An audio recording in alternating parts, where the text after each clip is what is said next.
Okay guys, this video is for the word studies. I'm going to talk slow. I'm going to walk you into it step by step. So God bless you guys. Hope this helps. Okay, in your search, type up Blue Letter Bible.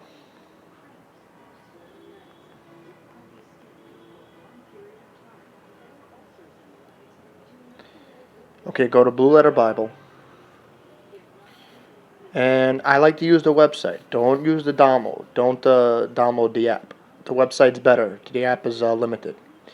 Now you'll see where it says search the Bible, this section right here. Okay, in this section, you could type up any verse that you want, any chapter. It's going to take you to the whole chapter, so I wouldn't waste my time putting the verse. Just put the chapter, because it's going to pull up the whole chapter anyway. We're going to do John 3, because it's a known chapter.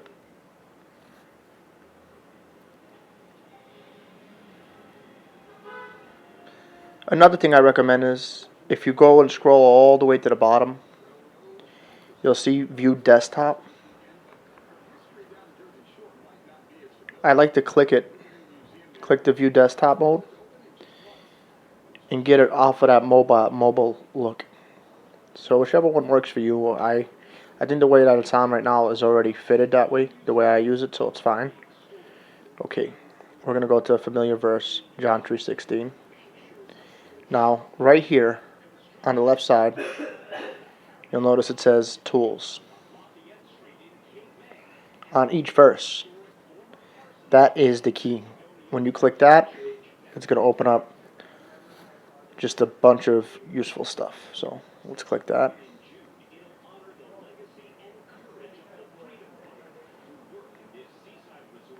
Now, let me scroll all the way to the bottom. Yeah, I think that's why. View Desktop. There we go. This is the best mode. So click View Desktop. And now you go to John 3:16. And you click. I'm using an iPad, so it's going to be different. Click John 3:16. Yeah, click John 3:16 right there. Usually on your phone you click Tools and it brings this up, but click John 3:16. Now this is key. Let me screen snap this. You'll see here it says Textus Receptus. Textus Receptus is the manuscript that they use to translate the King James into English, to create the King James Bible. So they use the Textus Receptus. So right here you actually have the Greek version that they used in order to translate the Bible into English, and specifically what they used for the King James Version. So that's the verse right above. Okay. Now, you'll see a bunch of stuff here. You'll see what says inflected. Alright. Reverse interlinear. And then you'll see here inflected, root, and transliterated. Now what that means, inflected is the way that the word is used in the text above. Root is the root word being used. Now just a quick example of that would be agape. Agape is right here. That's the root word for loved. See loved right there on the corner? Okay, agape. It's really pronounced agapeo, but agape. However, in this verse, loved is agapesin, which comes from the root word agapeo. So that's the actual word that's being used in the text, and we can see that if you look at this word right here, you'll find it up above right here. So it's not the word, it's agapeo from the root word, but the way it's written, it has a different tense and meaning. Why? Because it's not love, it's loved. Loved. And so what an inflected word means, or inflected, it's like if you take the word love, right? If you put a D, it's loved, which is past tense. If you put an S, it's loves, which is present tense. Or if you put lover, ER, it's lover, So and so on. You can get so much from there. So that's what an inflected word is.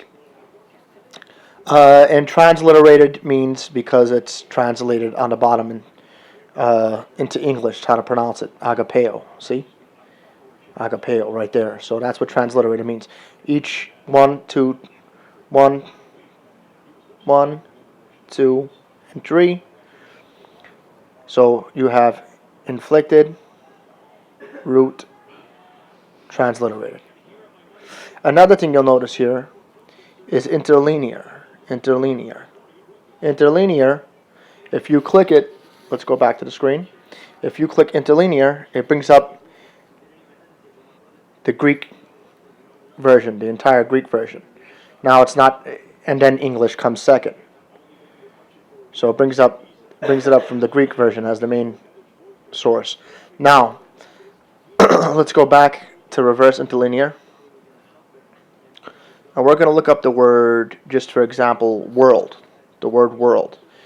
You see, to your right of the screen is the English. To your left of the screen is the English. So this would be the English. This would be the Greek, showing you word for word. So that's the connection, right?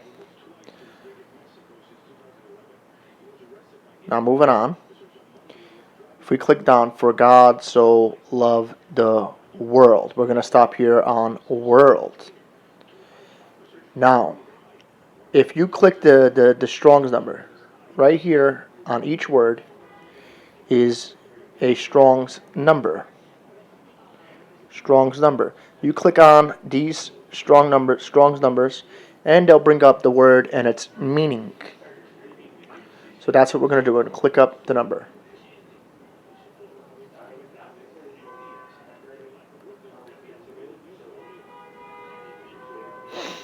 Okay, now that we clicked on it, we bring up the word. And the word world, when you click on the outline of biblical usage, now just a few things it's going to show you. Let me just click. You have total usage of the word world in the New Testament, 187 times. Then you have the outline of biblical usage, different ways it can be used. Now, a lot of times, especially Mascale Romania, when we do a word study, we wind up looking for the outline of biblical usage that fits our own doctrine or our own personal feeling.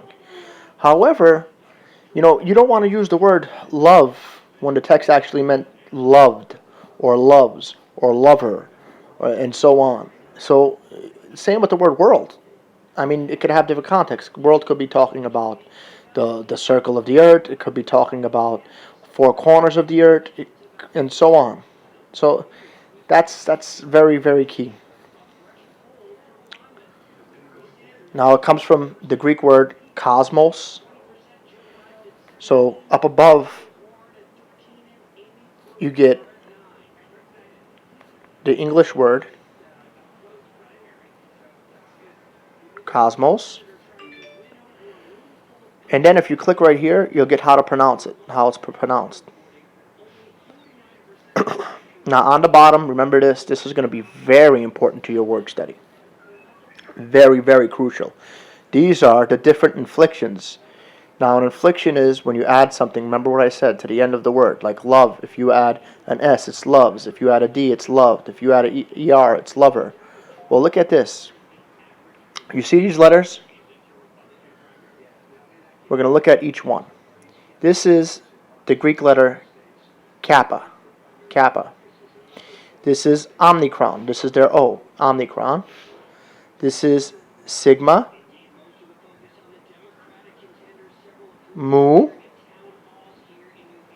Omnicron. And again, sigma.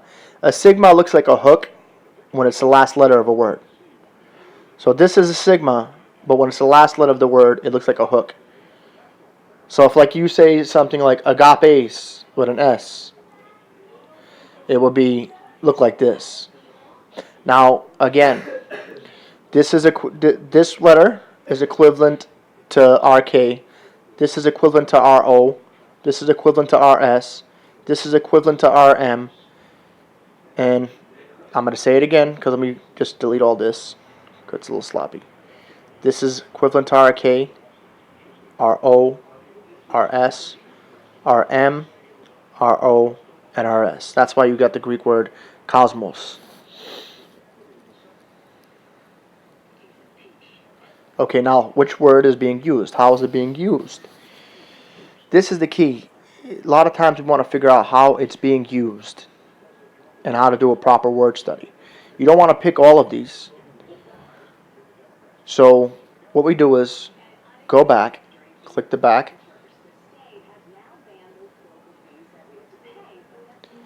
Now this is the key that everybody bypasses. To the right of the word, right here, is what's called a parsing's guide. You cannot use a Strong's without a parsing's guide. A parsing's guide will give you the meaning of the inflection. That's what a parsing's guide does. So let's click that parsing's guide.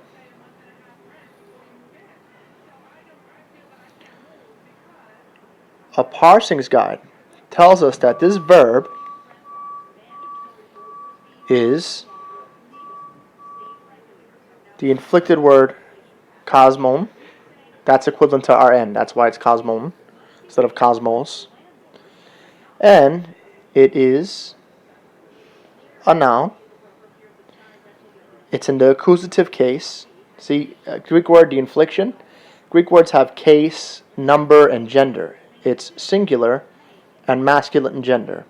The masculine gender is not much that we could talk about. It has no major significance. But I just want to say one thing. Whenever God is talking about his people or people of the church, it would refer in feminine, not masculine. So we know that that's not what he's talking about here. And accusative case. Now, you might be asking yourself, well, wait a minute, this is too much. How do we learn these? Well, we're going to click each one. If you click now with accusative, it comes up explaining what an accusative is. Accusative is a case referred to the direct object. For example, what is the object of God's love? The object would be the world. The world. So it's pointing to the object. There's a dative case, which would be pointing to some more data to explain what's being talked about. Like if I was to say, for example, and he searched for his car. His car is giving more data, more information to it. So that would be the dative. I'm giving more data to it. The accusative is talking about the direct object. The direct object of God's love. For God so loved the world. So the world is the object of God's love. That's what the accusative is showing. Now if I click the number, this is which brings up the whole thing. Singular. Singular is denoting to one person or one thing. One person or one thing. This is key. It refers to one person or one thing, right? That's very crucial that we understand that. Because a lot of people will make this just all about people. Well, if it's talking every single person, it'd be in the plural, but it's singular. Now, let's go back to the word world. Now, I want you to remember how it looks. The inflected word is this word. So this is a great help. Remember how it looks in being used. And notice, that's how it's being used in the verse above. Right here, Textus Receptus. Always look up the Textus Receptus. Even though you don't read Greek, remember the way the word looks, and you could see how it's being used. And it's being used like that, with that N there, which is the letter nu in the Greek alphabet. Okay, so let's go back. Look up the word world. Click again, G2889. We're going to click that. Go back.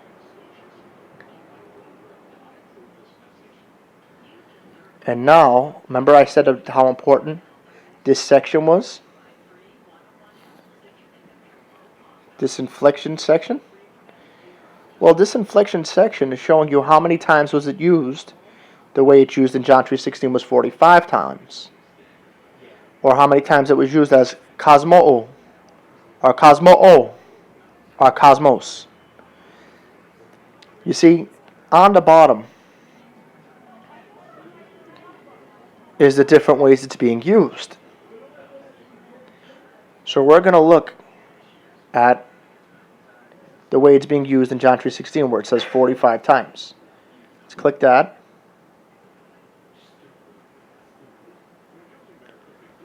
Here is Matthew 16:26. For what is a man profit if he shall gain the whole world and lose his own soul? Or what shall a man give in exchange for his soul? Matthew 16:26.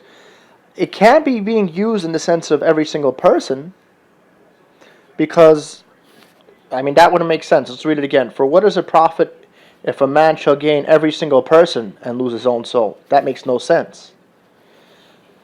It's pronounced as the earth as a collective whole, the world as a collective whole, every single thing of the earth as a whole. That's why it's used in the singular.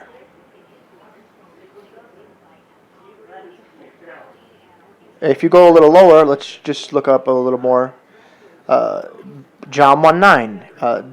That was the true light which lighted every man that cometh into the world. So wait up. It can't be every man, because it says it lighted every man which come into the world. That's the same way the world is used in John 3:16. So what it's talking about the world as a collective whole. For God so loved the world, his creation as a whole, the orderly arrangement, that he gave his one and only Son. And whosoever believes in him, the believers, will have eternal life. So the believers are a part of his perfect created world because they believe in him. So that's how you do a word study. We're going to continue this though. Let's go back to John chapter 3 and show you another thing.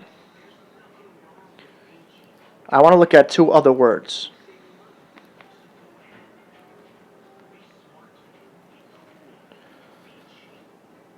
Whosoever believeth.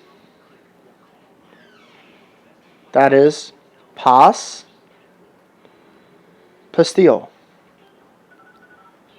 You could see it in English, pas pistio. Whosoever believes. Now, I want you to keep an eye on the way these two words look. And the order. It's pas pistio, right? Now let me show you something.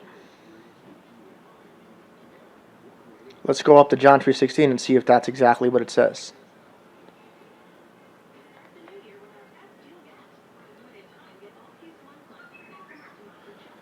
Pas pistio. We have these two words in John 3:16. However, notice this is missing. There's no English translation for this word. And this is very key, by the way. That's missing in the translator version of the King James. That little O looking word with a comma on top. That's completely missing. So why is that? Why is that not here? We have whosoever believeth, but that little word is not translated. Well, let's see that word. If we was to click interlinear again and bring up the Greek version, and remember the English version is on this side, so we're going to read on. For God so loved. Wait a minute. Again, this little O, not translated here.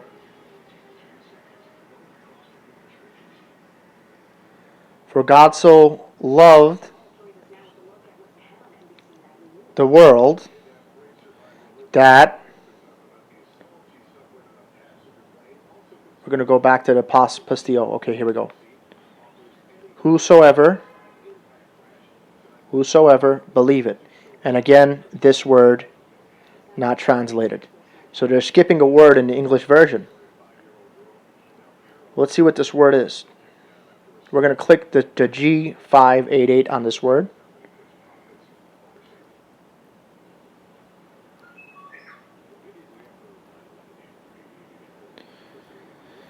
And the outlines of biblical usage is these. Let me redo this. These, that, or this. Only significant renderings other than duh. So it could be this, that, duh, these. So THE, remember that.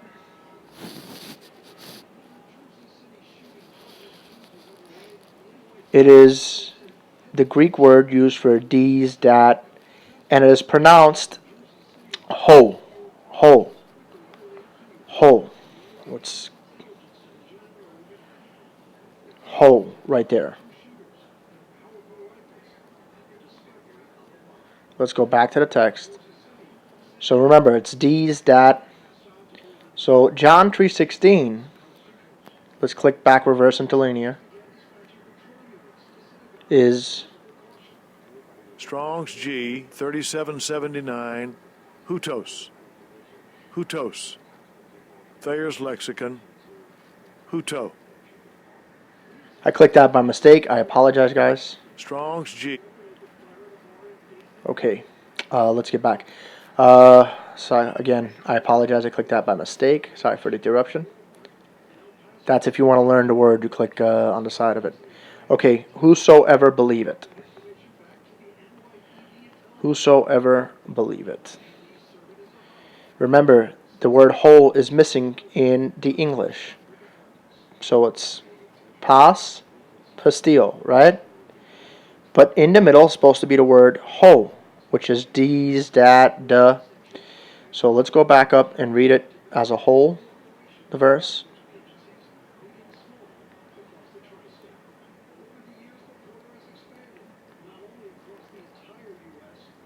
We're going to look at it here, John 3:16.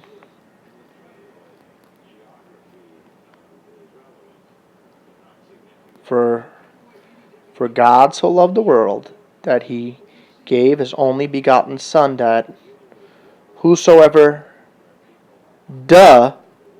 believeth in him should not perish but have eternal everlasting life. Notice I said whosoever believeth. Well, that don't make sense. Whosoever believeth. You see, the word whosoever is the word pas, which can mean any, all, whosoever. The word believe, pastio, can be the word faith. Believe can be the word entrust, and can be the word believing, or and so on. This word, we're going to look up these words real fast, just quick as anything. Let's go back to John 3:16. Click it.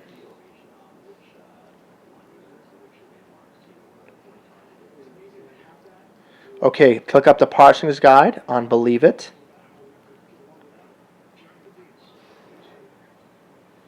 It's a participle.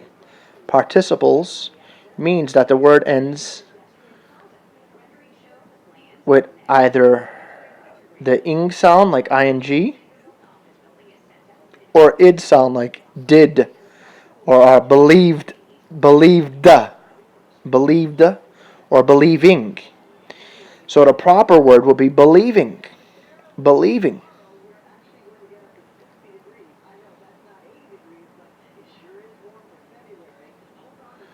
Let's look up the word pas. The word pas can mean all and so on.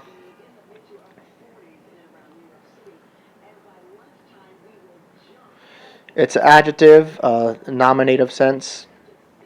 Okay, we're going to click up nominative. It nominates the subject. It's a used noun when it is the subject of the verb. So it's the subject of the verb, right?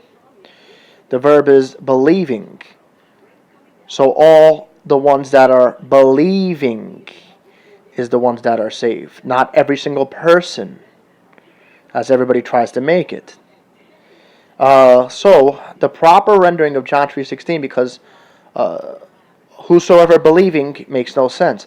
It would be pas, which is all. Let me go zoom in.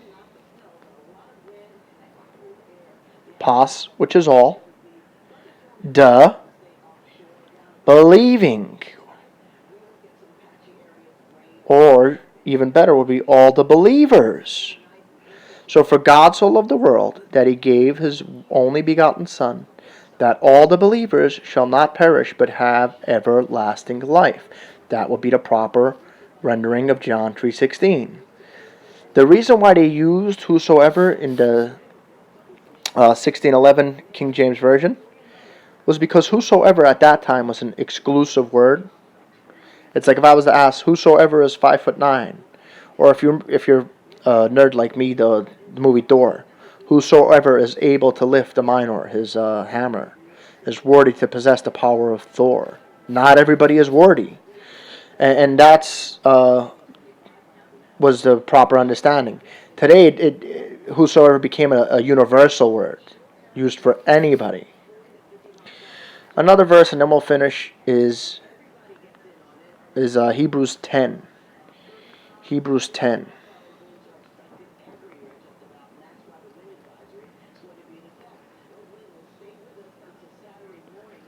We're going to look at Hebrews 10, verse 14. For by one offering he had perfected forever them that are sanctified. Now I want to show you something. If I was to bring up another tab and type up Hebrews 10, verse 14 in Bible Hub.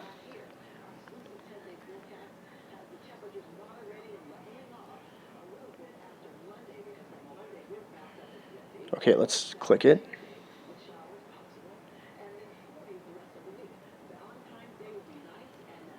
I want you to pay attention to something.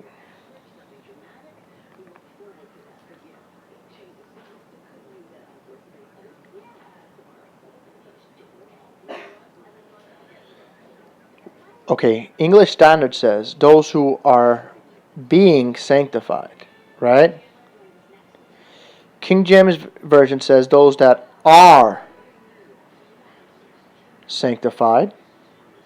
New King James says being sanctified. New American Standard says those who are sanctified. So, well, what's the big deal? Well, if it's are sanctified, it means that sanctification is a one-time thing and it's done. If it's being sanctified, it means sanctification is concurrent. It's ongoing. So being sanctified or are sanctified. So now let's go back there and see what it is. Now, what is another problem with this? If it's not explained, if it's those that are sanctified, well, you could preach what's called hyper grace and say, look, it's done. He has perfected those that are sanctified. It's done. No need for further sanctification. That's it. You don't gotta produce a holy life, or don't gotta progress in sanctification, being made holy. It's done one time, and that's it. If it's being, that means sanctification is progressive. Although you're justified, you still live in the flesh, and this Holy Spirit is molding you into the image of Christ and working in you. It's progressive, ongoing to the day you die. Or to the day you meet the Lord. Well, let's click Hebrews 10:14. Bring up all that. Okay. We're going to click them that are sanctified. Them that are sanctified. It's the Greek word hagiazo, which is holy, or sanctified. But again, hagiazo is the root word, but it's hagiazo meno. So we're going to click that word, the parsings guide for it. Let's click the parsings. Okay, we got the parsings guide. And here's the key. It's a passive. This comes against any work base. Passive means that the subject, hold on. Passive represents the subject as being the recipient of the action.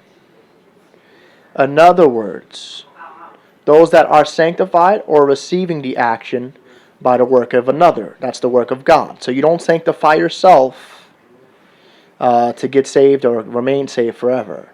That's work-based. A lot of the Romano churches teach that. It's passive, meaning someone else is performing the action upon you. They're making you holy. And this is a key to the understanding. It's present tense, meaning it's now in the present tense, right? And it's a participle. Participle, remember what I said earlier, is any word with the word ing or id. Now, let's click it. Okay, the word, any word that ends with the word ed, id sound, is past tense, like loved, believed, and so on. Ing is concurrent, ongoing. Right? Well, as we see above, it's in the present tense. So it can't be with the id word, sanctified. It's got to be with the ing. That is why being sanctified is the proper wording. So I hope you guys learned how to do a word study, but we're just going to still show you a few more things, so don't rush. Well, what if I want to learn to do a Hebrew Old Testament? Well, you could click any word in the Old Testament. However, I've been learning the Greek, not the Hebrew. So that's why I like to do the New Testament. But even if I want to make sure something is used right in the Old Testament, I can click the LXX right here. And now put any Old Testament verse. Let's just put anything. Let's just put Genesis 22.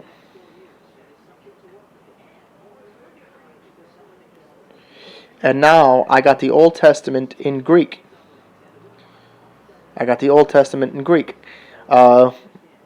And I could just look up and match up words and their proper usages from there to there. So this is called the Greek Septuagint. This is actually what they used during the time of the New Testament when they were reading the Old Testament. They were using the Greek translation of the Hebrew Old Testament.